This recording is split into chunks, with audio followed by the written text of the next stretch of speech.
आज हम बात करेंगे नंबर 1 परसेंटेज को कैसे यूज़ किया जाएगा और नंबर 2 इनको टेबल्स में चार्ट्स की शक्ल में कैसे लिखा जाएगा। इसको मैं जूम कर लेता हूँ जनाब ताकि आप ज़रा इसको बेहतर तौर पे देख सकें। ये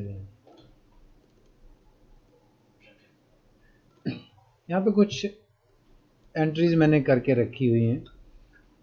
अब ये ऐसे कि टोटल मार्क्स हैं 400, उसमें से एक स्टूडेंट के नंबर हैं 192, 177 है, 334, 331 और 148।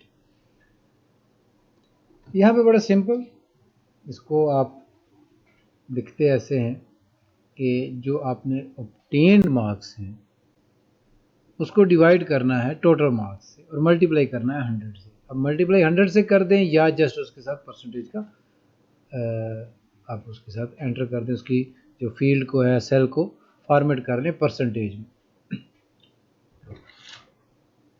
तो इसके लिए होगा इज इक्वल टू,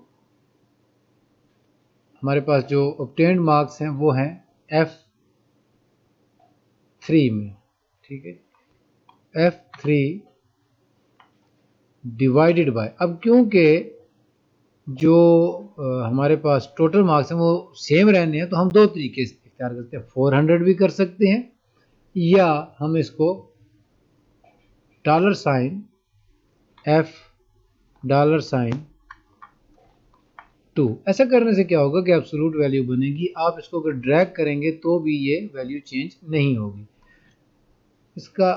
इसी को आप ड्रैग कर लें नीचे तक, तो ये इनकी वैल्यूज आ गई। इनको आप सिंपली राइट क्लिक करेंगे, फॉर्मेट सेल पे जाएंगे और परसेंटेज पे क्लिक कर देते हैं तो ये परसेंटेज में आ जाता है, ठीक है।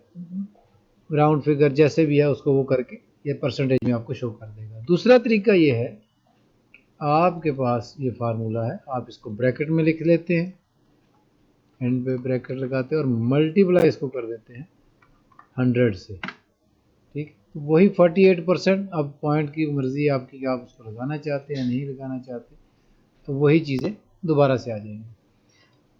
अब आ जाते हैं जी कि इसका चार्ट हम कैसे ड्रा करते हैं। तो हम वो वैल्यूज़ जिनका हम चार्ट बनाना चाह रहे हैं उनको हम सिलेक्ट कर लेते हैं। जितना भी एरिया आप करना चाहते हैं इंसर्ट करते हैं, उसमें आप जाके बार पे जाके किसी एक पैटर्न पे जाके आप क्लिक कर लें जो आपको सूट करता है, जो आपको दरकार है। तो यहाँ पे ये इसका चार्ट बन जाएगा। आपको अब इसमें परसेंटेज जो है वो अलग आ रही है। अब इसमें नीचे लेजेंड है, लेजेंड को आप थोड़ा बड़ा करके देख सकते हैं, आप यहाँ पे रख सकते हैं। इसकी आपकी कोई पाबंदी नहीं है कि आपने लेजेंड को कहाँ रखना है, ठीक है। अब ब्लू जो है, लाइट ब्लू, वो मैक्सिमम है, यानी मैक्सिमम नंबर्स हैं वो सबका बराबर आएगा क्योंकि वो 100 नंबर्स हैं।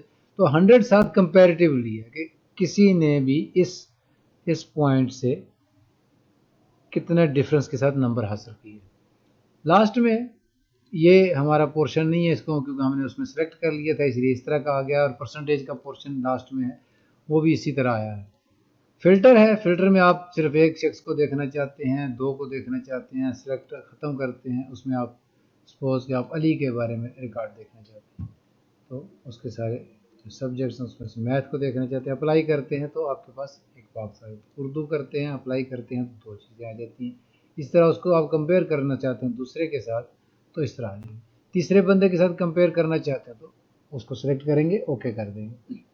ये फिल्ट्रेशन है इसकी। अब इसको अगर आप दोबारा से क्लिक करें, इसको भी दोबारा से क्लिक करें तो ओके करने पे दोबारा वही चार्ट बन जाएगा। तो जिस चीज़ को आप देखना चाहते हैं, चेक करना चाहते हैं, उसको आप सेलेक्ट कर लेंगे, जिसको आप ओमिट करना चाहते हैं उसको आप डिसलेक्ट कर देंगे। आज के लिए इतना ही काफ़ी है जी। इंशाल्लाह नेक्स्ट लेसन के साथ हाज़िर होंगे। तब तक के लिए इजाज़त दीजिए। अल्लाह हाफिज़। अस्सलामु अलैकुम।